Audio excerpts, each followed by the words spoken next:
Okay, hi everyone. I'm Matt Zepp. I'm the owner of Core Fitness. I'm your coach of your children in our speed and agility classes. I just wanted to very quickly give you a quick video of where we've come so far in the first 3 weeks of these speed and agility classes. We had a huge turnout. We've got close to 150 kids taking these classes. I've met a few of the parents. I'd love to give most of you a little idea of what we've gotten through already in just these 3 weeks. It's really important to understand a couple concepts with these kids, ranging anywhere from 6 years old to I've got kids up into the 14-year-old range, that there's a couple guidelines and exercises we want to make sure that the kids are learning and that they could even possibly be practicing at home. In week 1, we're going to do a general guideline of what we have gotten through already. Part of the issues that we want to work on in week 1 were position recognition, understanding what a squat position is, understanding what a lunge position is, how to hold those positions in proper form, and how to actually move into that position or come out of it.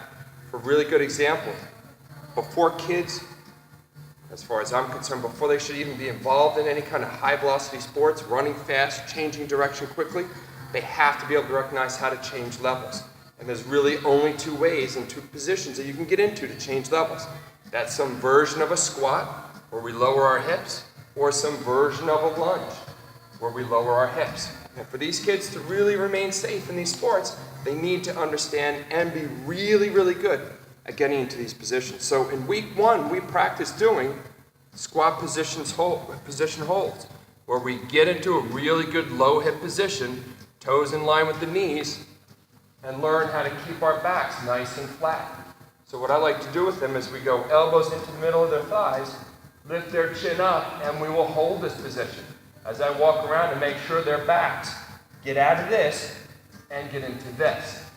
Same thing with our lunge position. We'll go into a back knee down position, posture upright, back toe is bent, and I'll have them lift that knee an inch off the ground and just stay there. They love this one. It hurts a lot in the thighs. It's hard to keep their posture upright. For any of those kids that I have that are crumpling down like this and can't hold that position, that's a big, big indication that they're going to have a lot of trouble changing direction in sports because they can't even maintain good posture in a held position.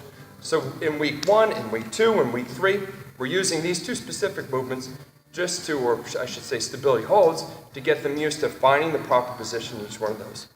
And like I said, in that is really what we learn and how we progress into any kind of level change. So from a standing position, we'll also work them going into that squat position.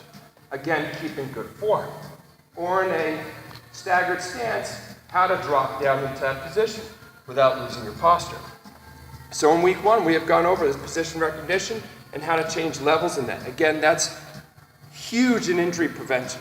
A lot of hip issues develop, groin pulls, knee issues, because when kids change direction, they don't know how to. They'll stick a leg out in that position, it'll put a lot of load on the stress in the hip, instead of actually knowing how to come to a stop and change levels, getting ready to change direction.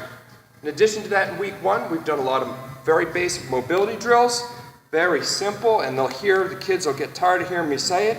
We're not here to dance, so we always recognize a toe-up position, even when we do a simple marching drill, keeping the toe up when the knee comes up, toe up when the knee comes up. And in addition to that, we've worked also the kids getting used to understanding what a tempo change is. We do percentages of max effort sprints. We have about a good 20 yards here. We can do those sprints on, and they'll do a 1/4% sprint, 50% sprint, 75% sprint, just getting used to how to change their tempo. We do that when they do their skipping drills. We do that when they do their shuffling drills, all understanding how to change that tempo. In week 2, we got a little bit more technical. We went into some position-specific movements. Like I said in week 1, we're going to drop into that squat and come right back up again. Always, always being conscious of where their back position is, where the hip position is, where their knee position is. We want to do that with their lunges. We'll get them into a staggered stance and teach them how to drop down into that good position and come back out of it. Now, we're not working repetitions like bodybuilders would do. We're working somewhere in between the 3 and 5 rep range. Any higher reps than that right now, and their form breaks down immediately. They're too young to go into high volume, and they're certainly not holding on to any weight while doing these exercises. Another thing we got into in week 2 is working on how the kids understand what ground contact is and that applying force to the ground is what's really going to make them faster. And the stronger the legs get, the stronger the force they can push into the ground, the faster they're going to get. They like the acronym I always talk about.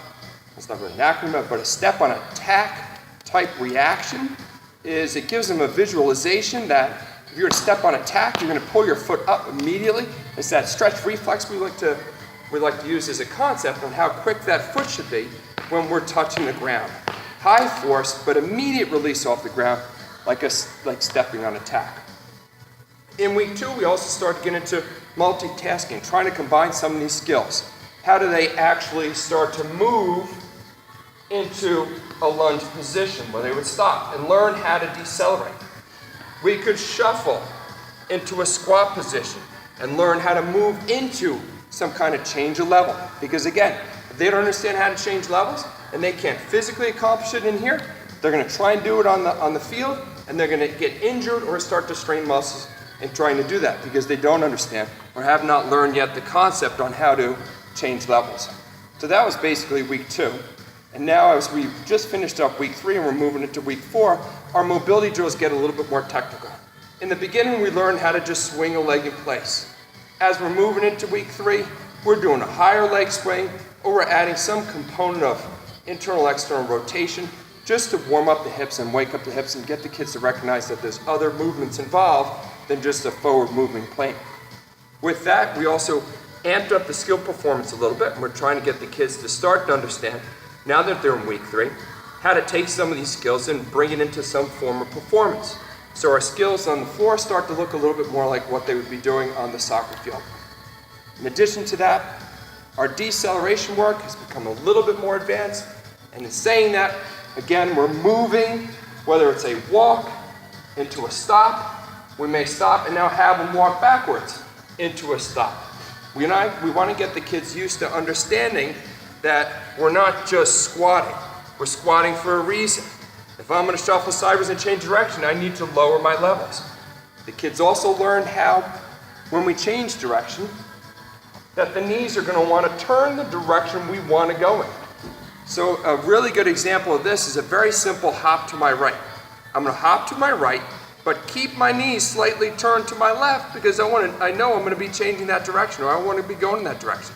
So I'm going to hop with a slight knee turn. Now I'm ready to change directions. In a sport performance, if I'm moving to my right and I need an immediate turn to my left, and I hop and my knees are pointing this way, I'm going to have a really bad time changing direction, and it's going to create a lot of bad stress on my knees. So we're teaching the kids how to position their knees properly in a slow movement before they can start to learn how to do it in a faster movement.